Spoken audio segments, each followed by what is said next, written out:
Pocket art, portrait drawing. The quick guide to mastering technique and style. Misled, aka Joanna Henly.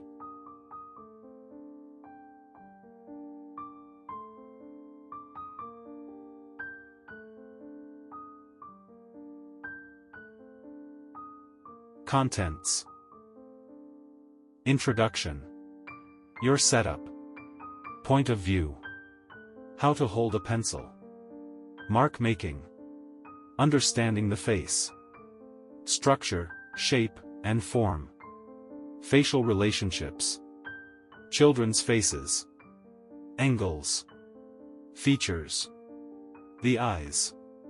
The ears. The nose. The mouth. Expressions.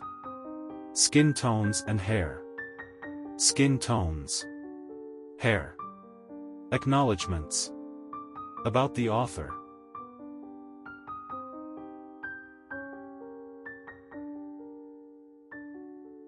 Introduction. Growing up, I drew every single day, filling pads of paper with images of the people around me. When I wasn't portraying family members and friends, would silently capture unsuspecting strangers and passers-by with my pencil and paper, as I still do now. I feel so blessed to be making a living by drawing and painting. Although I am commissioned by brands globally to create portraiture and fashion illustration, I continue to pack a sketchbook when I leave the studio, so I can enjoy freer gestural responses to sketching people wherever I go. That's what's so addictive about drawing, it's easy to access, and you can do it just about anywhere. The best way to learn to draw is to look, practice, and look again. Drawing is something that never becomes old or tiresome because you are always learning, and that adds to the excitement of creating something from nothing. The more you draw, the more you develop your style and an awareness of the inspiration all around you. With portraiture, there is never a shortage of subjects. That's why I've created this book as a visual guide. I've packed it with hands-on information and easy-to-follow guides to help you get started. This book is designed to fit easily in your bag or backpack. Keep it with you for sketching on the go or open it at home to get ready for your own inspirational journeys. You have everything you need in this guide, so grab yourself a sketchbook, a few basic materials, and let's get started.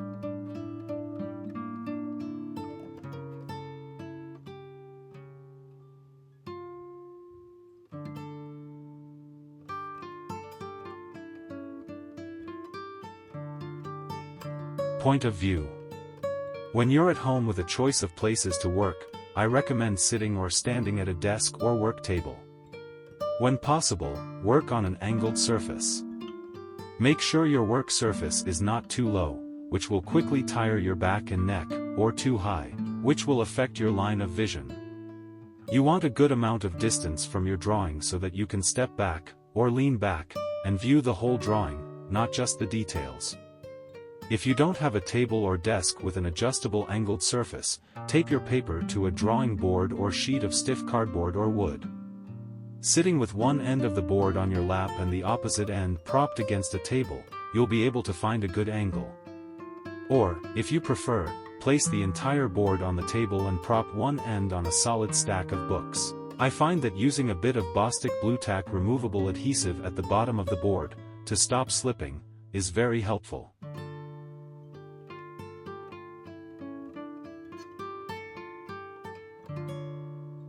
How to hold a pencil.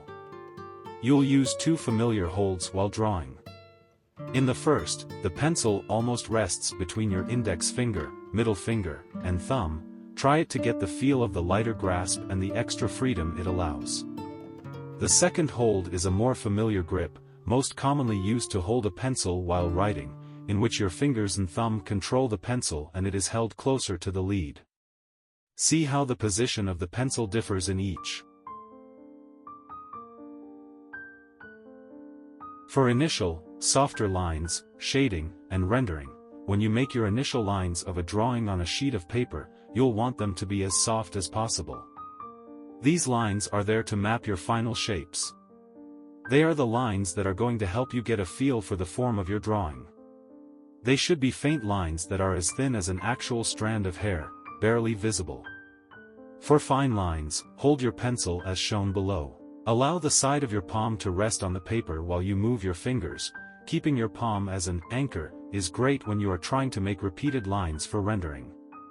Try doing this now. Start by drawing a circle. Now, can you draw it any lighter? How about even lighter than that? Be patient and remember that what they say about practice making perfect is true.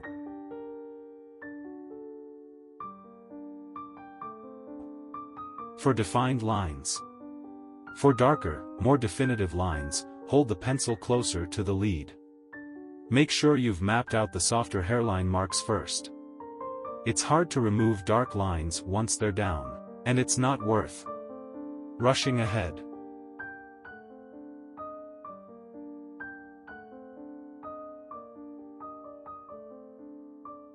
Mark making. You can easily represent the different textures and materials of a person's hair, clothing, or environment using different marks and strokes. Practice making different weights of line by changing the angle of your pencil, bearing down heavily, or barely skimming the surface of the page. As a warm-up, try drawing straight lines from the top of the page down. Draw diagonal and horizontal lines, turning the paper, so that you're still dragging the pencil vertically from top to bottom. In creating curved lines, I keep my hand in one position and draw an arc from right to left, again moving the paper so that I can continue the motion.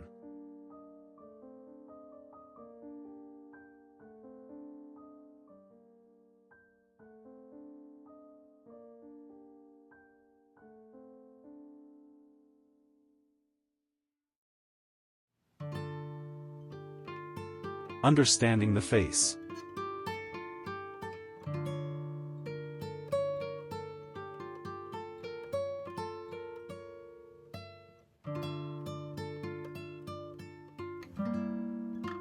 Structure, shape, and form. Drawing what we think we see cannot take precedence over what is actually there. The more we understand the face beneath the skin, the easier it is to get the bones of a portrait down on paper. Study a diagram of the human skull online or in an anatomy book. Then make your own sketches of the bones and muscles.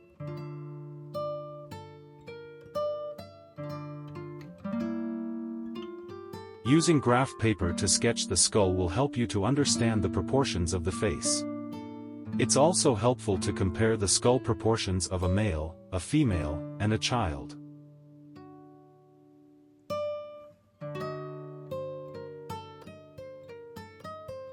Drawing the muscles of the face will help you to see how the mouth moves and the forehead furrows. The muscles are part of what gives a face its character.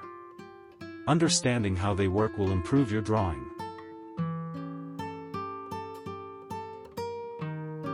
Facial relationships. To gain an understanding of the proportions of a face and the relationships between each feature, try working from a photo that clearly shows the shape of the face and the neck.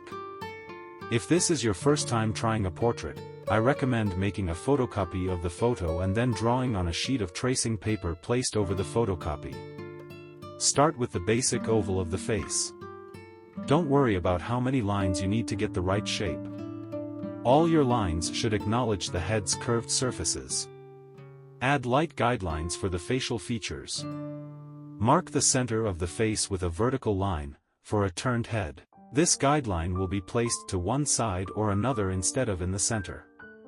Add horizontal marks to position the features. The eyes are about halfway between the top of the head and the chin. The eyebrows and tip of the nose are about an equal distance above and below the line for the eyes. Wrapping the guideline for the mouth around the head will help you get the shape of the mouth correct later. Mark the width of the elements of the face with dashed lines. Start with the sides of the nose, equidistant on either side of the vertical guideline. Next, mark the placement of the eyes. Then, mark the outer edges of the mouth. These are generally in line with the iris of the eyes. I've introduced a light outline of the ear and hairline, which help me see that everything is balanced correctly.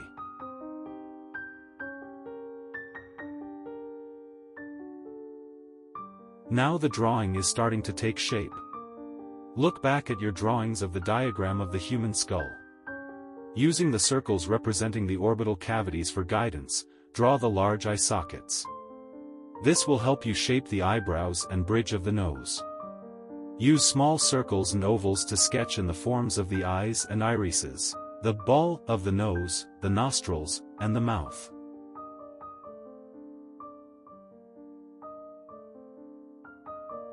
Portrait tips. Keep moving around the face as you work, this is important. It's very easy to get focused on perfecting one face part at a time, but often, just as you perfect that part and step back to look, you discover that it's out of balance with the other parts of the portrait. Note, always keep your lines light. When I teach portraiture, I often ask my students to pick up a fresh sheet of paper and start another portrait from the beginning before finishing the first.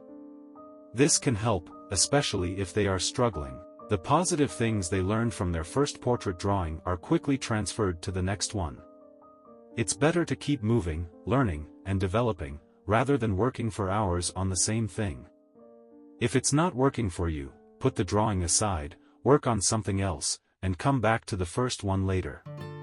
Many students using this method discover that in returning to an earlier, unfinished piece, they're able to understand where corrections are needed almost instantly and are happier with their finished work.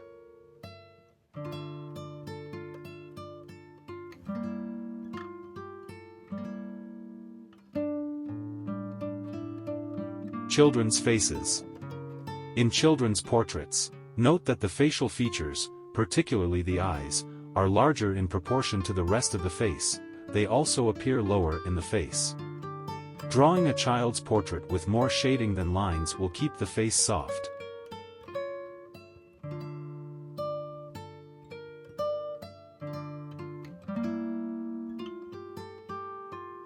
With its expressive features and contours, the face can be read as a map. Before getting caught up in capturing a likeness in a portrait, let's focus on pinning down the form and structure of the face. Start with guidelines. I wouldn't attempt a drawing without them. Using the guidelines will help you map out the face in every position. Here, tipped sideways. The horizontal lines demarking the placement of the eyes and mouth curve upward, allowing you to see the features of the face from below.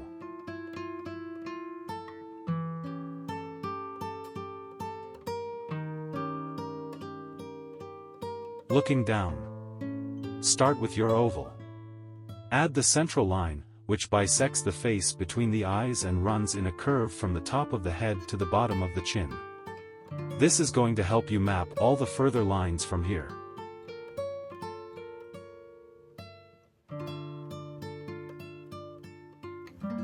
With the face turned downward, the lines marking the positions of the eyes and mouth will curve downward also. See how the lines connect the ears to the nose and eyes.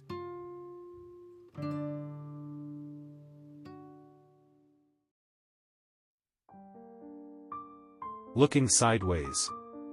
For a 3/4 angle, use 2 overlapping ovals, as shown here. The first oval guides the face shape, and the second oval provides your guide to the side and back of the head and the placement of the neck.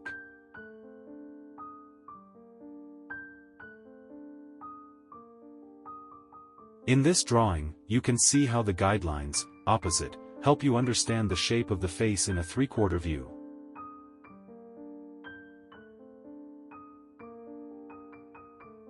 Add your guidelines for positioning the features. Note how the eyes and mouth line up with the top and bottom of the ear.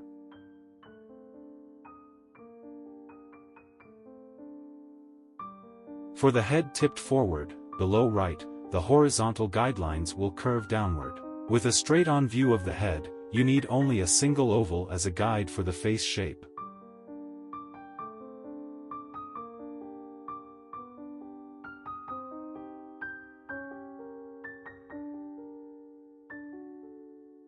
For the head tipped back, as shown below, the horizontal guidelines will curve upward.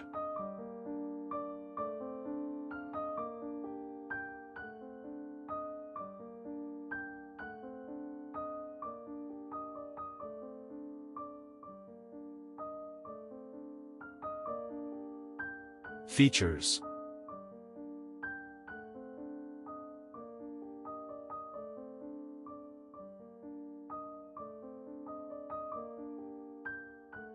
The eyes. Eyes reveal so much about the face. To capture their expression, you need to understand light and shadow and pay close attention to positioning the iris in both eyes.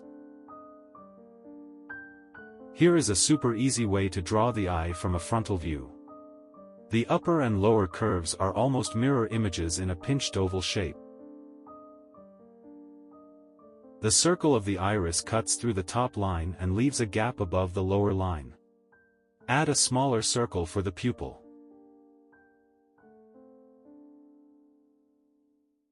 The line of the lid acknowledges the shape of the eyeball. The top eyelid is almost parallel to the existing top line and almost touches the top of the iris.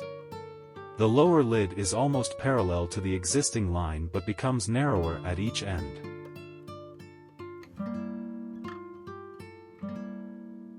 I suggest studying the curves of the eyelashes since they change slightly from one end of the eyelid to the other.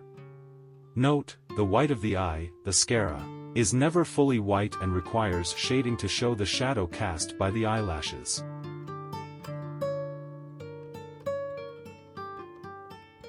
In profile, the iris is part of the curve of the full circle of the eyeball. The circular curves of the eyeball and eye socket are still present when the eye is closed.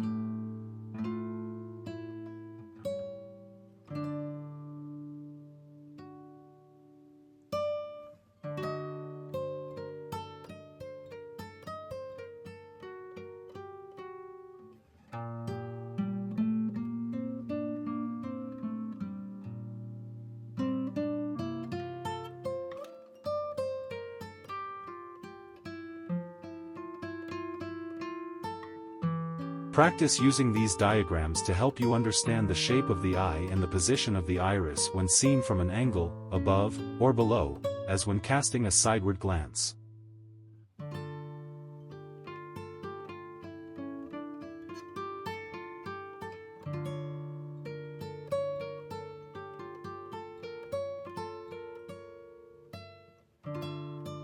The shape of the eye can reveal a person's age.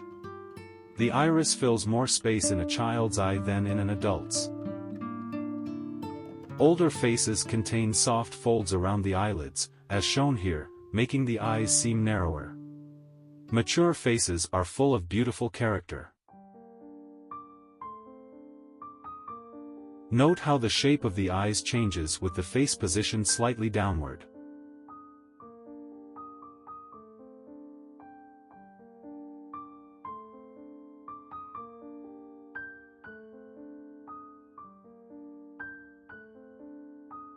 Pay attention to the growth pattern and direction of the eyebrow hairs and eyelashes in each portrait you draw.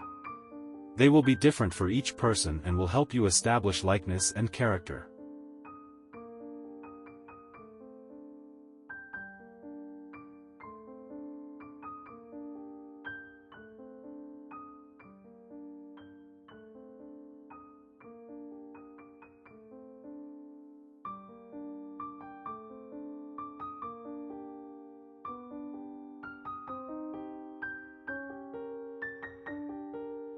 The ears are unique in shape and size from one person to the next. They are also quite a complex form, and many artists simplify them in their drawings. Constructed mostly with curved lines, they are a lovely facial feature to master.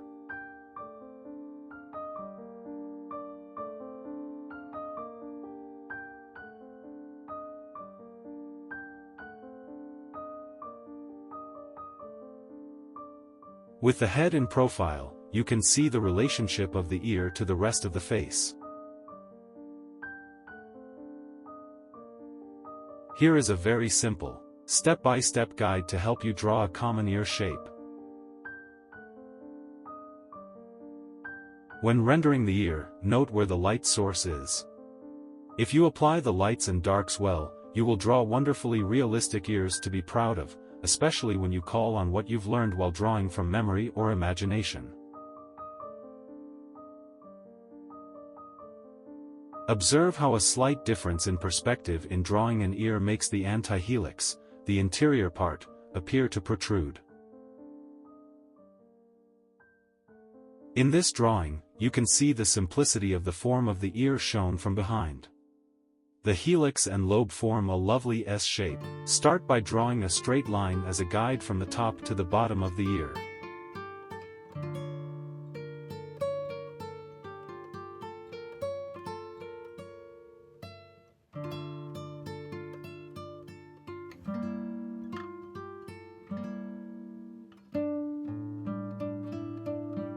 The nose. Drawing the nose can be frustrating for some people, but with these simple steps, you'll master the feature quickly enough.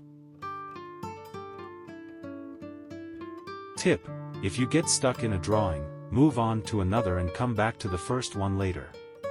You'll find that fresh eyes can solve issues very quickly, and you'll keep the momentum of drawing and learning.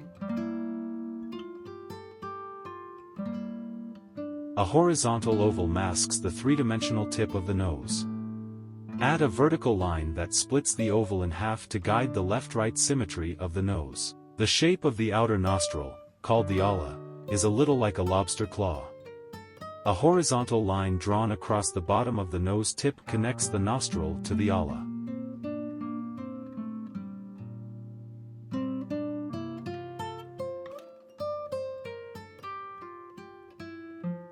See how darker lines smooth the framework of the guidelines. The curves create the skin of the nose. Use a putty eraser to lighten your original guidelines.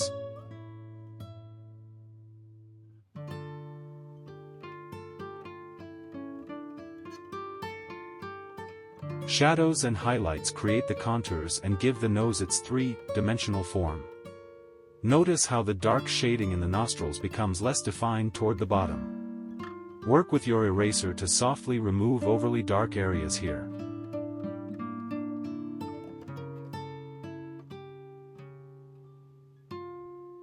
A triangular shape is a good starting point for drawing the nose from an angle. Use a horizontal oval to create the tip and then add the shape of the alas. Although the ala on the left is nearly hidden, draw its guidelines in your initial sketch so that you understand its positioning.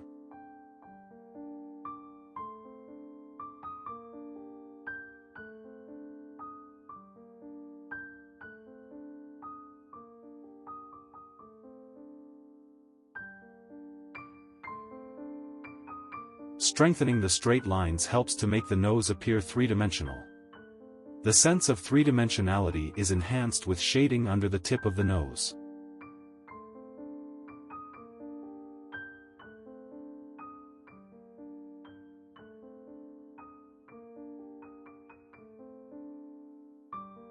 Follow these guides to work on the nose's side structure. The form can be broken down into triangular shapes. The shading has been kept light to keep the form delicate.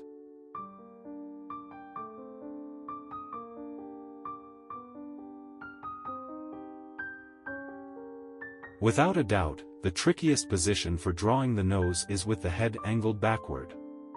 It requires foreshortening of the nose and a lot of focus on the nostrils.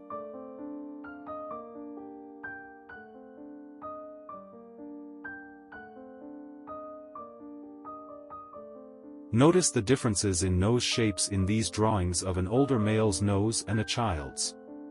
With the older nose, you can see how the tip is lower than the ala and the side-to-side symmetry is less evident.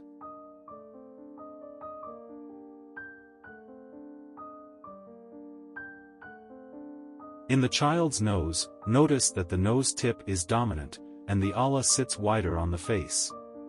Remember, this is just a guide, as noses, even in infants, are not identical.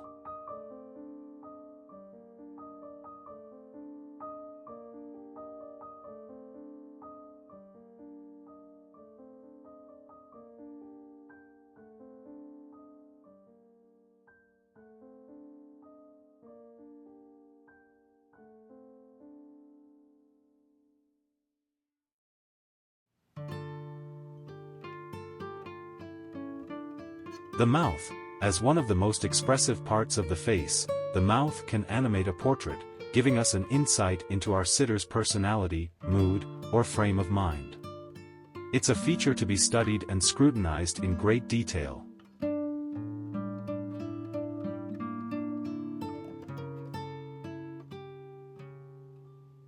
The vertical line helps position the nose, lips, and chin in relation to one another.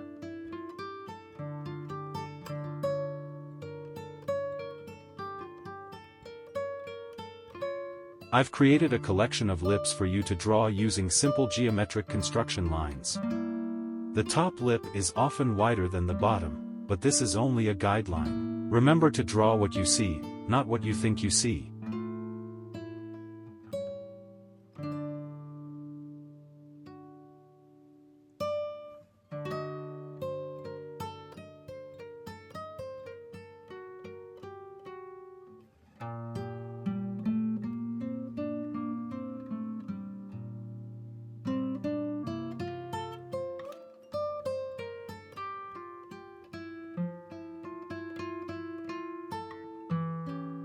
The contours of the lips can be drawn as soft curved strokes.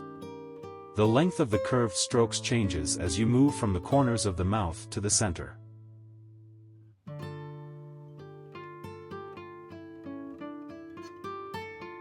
Tip: to illustrate different tones in a feature, layer your pencil marks rather than using different pressures.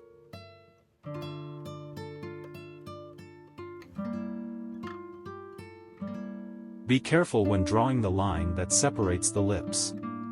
Build the line up and be sure to acknowledge the shading as well as the dark parting. Notice the difference in the line between the child's lips and the older person's lips. Teeth can sometimes make a portrait appear busy. You can reduce this problem by drawing the teeth as a soft rendering, rather than using hard definitive lines. Look at the shadow created by the top lip and also the soft contours of the mouth. To draw a mouth with the teeth exposed, begin with basic guidelines. Start with the two front teeth. Then, following the vertical line, draw the teeth on either side, making them appear smaller as they recede toward the back of the mouth. To further the appearance of depth, add a little shading where the teeth meet the lips and at the corners of the mouth. With the guidelines in, you're ready to start outlining the teeth. If your guidelines are too dark, use a putty eraser. Use light contour lines to create three-dimensionality in the lips and to give them a little color, which will allow the teeth to appear whiter.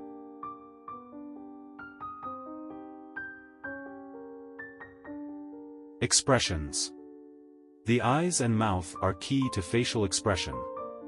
This is when understanding the muscles of the face is important. When drawing these facial poses, continue to sketch in guidelines to place the facial features as shown earlier in this book. In this exaggerated expression, the muscles in the forehead raise eyebrows high and lift the eyes to expose more of the full, round iris. The woman's pursed lips extend and push closer to the nose. This is definitely not a subtle pose.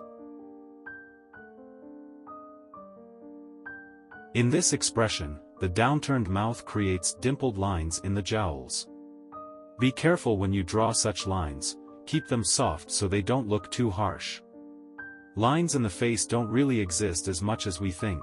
That's why the pupils of the eye and the eye makeup stand out as dramatically darker. Note, extreme contrasts between light and shadow in a face can create the appearance of sharp lines that aren't really there.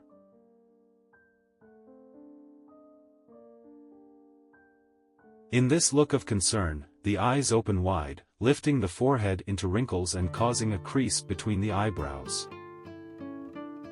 Tip: to practice drawing expressions, take photos of your own face and your friends' faces in exaggerated poses and work from those.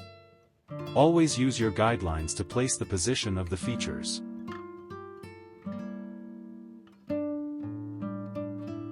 The downward slope of the eyebrows in this drawing adds dramatically to the expression in the eyes. Look for those subtle details in a face to help you capture the mood. In this case, the face is communicating a sense of anxiety or worry. The contours of the lip become very different here as the bottom lip isn't visible because it is being held in the teeth. There is a slight shadow and creasing of the skin which is subtle but shows the expression well. Try drawing this mouth and capturing the emotion.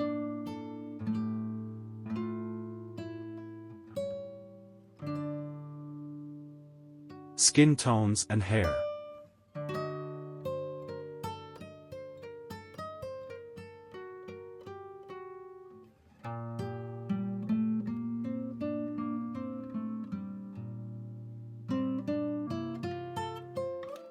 Skin tones. I end this portrait of a young Bangladeshi woman. I wanted to highlight the softness of her skin.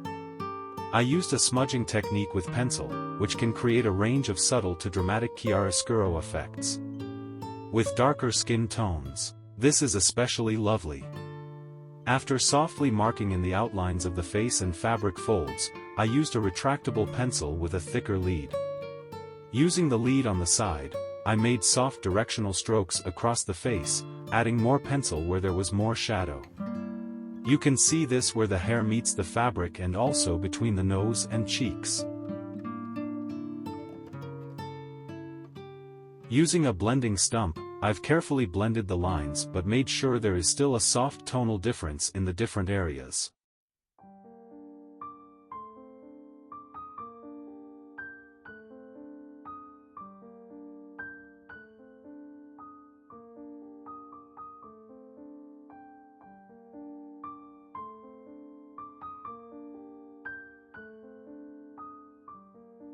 I've reinstated the lines of the eyes, nose, lips, and hair on top of the soft, smudged area.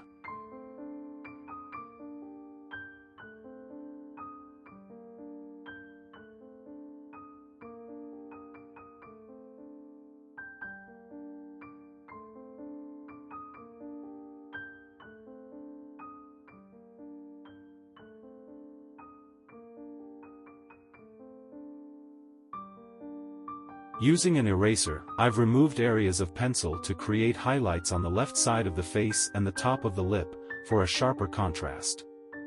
I added very fine facial creases with a soft but fine lead, 0.3 mm, 2B, and used the same pencil to detail the jewelry, teeth, and hairlines.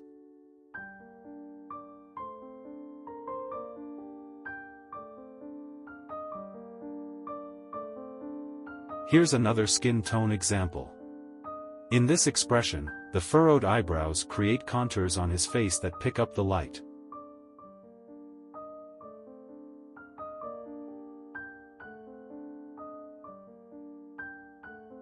On pale skin, adding tone to the shadows is effective in creating dimension to the bridge of the nose and lower lip. Again, keep lines soft.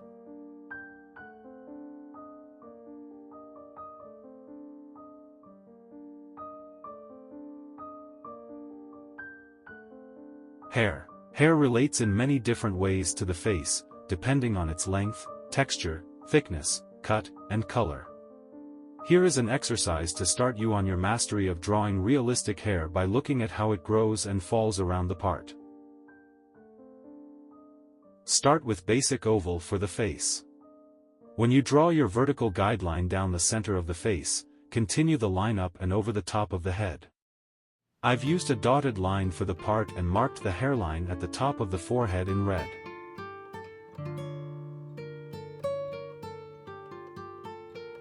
Sketch a basic guideline for the overall outline of the hair. Add shaped lines to position the features of the face and chin line. Notice how the hair falls forward over the forehead, lifts as it moves away from the part on top, curves in toward the chin, and curls at the tip.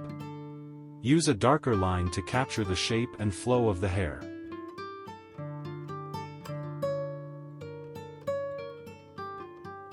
Now, you can add defining wisps of hair, waves of collected strands, and the loose, separated ends. The part in the hair is acknowledged but kept soft with strands of hair crossing and covering it in places.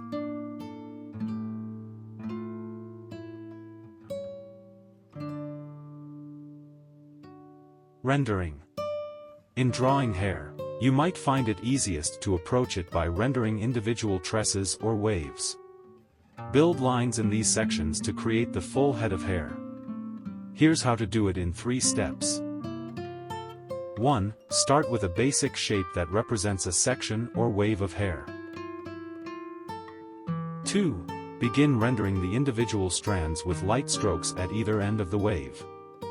This illustrates how the hair will appear darker at the roots and at the ends, and lighter where it curves up in the center and reflects a light source. 3. Add a range of tones, from dark shadows at the roots to the mid-tones leading to the center, and leave the untouched highlight in the center. You can see a kink in the section where it divides and exposes darker hair underneath. This gives a realistic hint that there are many fine strands beneath the surface.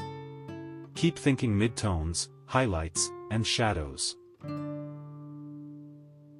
Tip: understanding light is so important to creating realistic hair. Pay attention to how hair will appear darker when closer to the face and neck and be highlighted on top. These shadows and highlights help to create the look of weight and volume in hair.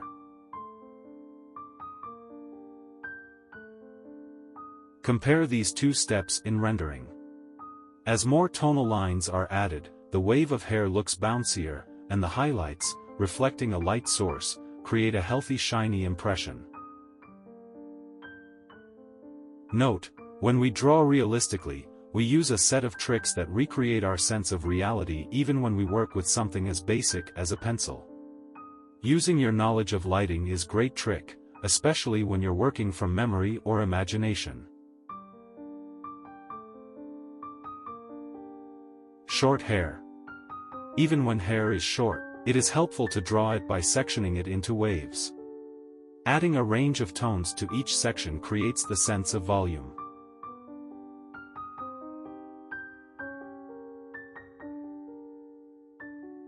For short hair with a combination of clipped and longer sections, use a range of pencil marks, as shown here.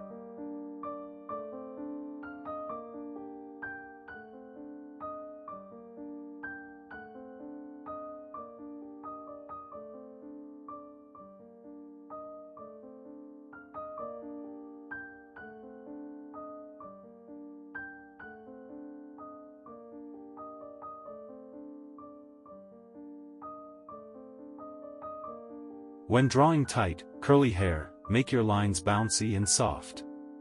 You can see the difference in the 2 renderings. The image opposite is more suggestive and concentrates on the overall form of the hair. When drawing in more detail, keep the lines varied but of a similar mark, as shown above, to suggest individual curls.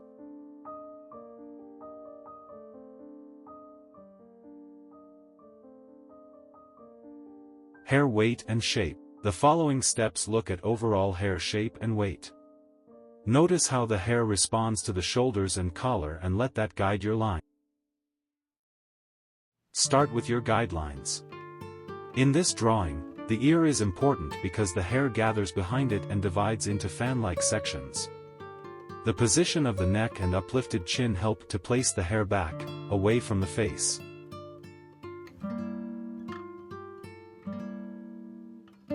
Clarify the positioning of the strands of hair by adding darker outlines.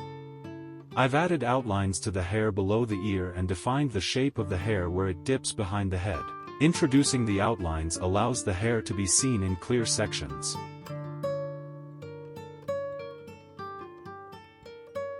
I use smaller, tighter pencil lines to define the part in the hair.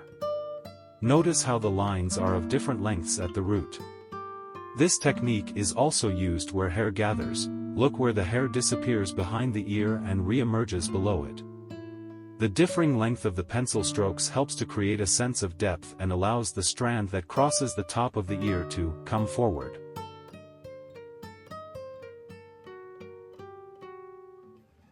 The most difficult parts of the hair are the darker areas underneath. These strands are normally not clear to the eye. Keep shadows and mid-tones in mind as you build up your pencil stroke. Note, photographs and online references are great for practice, but don't rely solely on them. To master drawing realistic hair on paper, you need to be a master observer. of the people around you.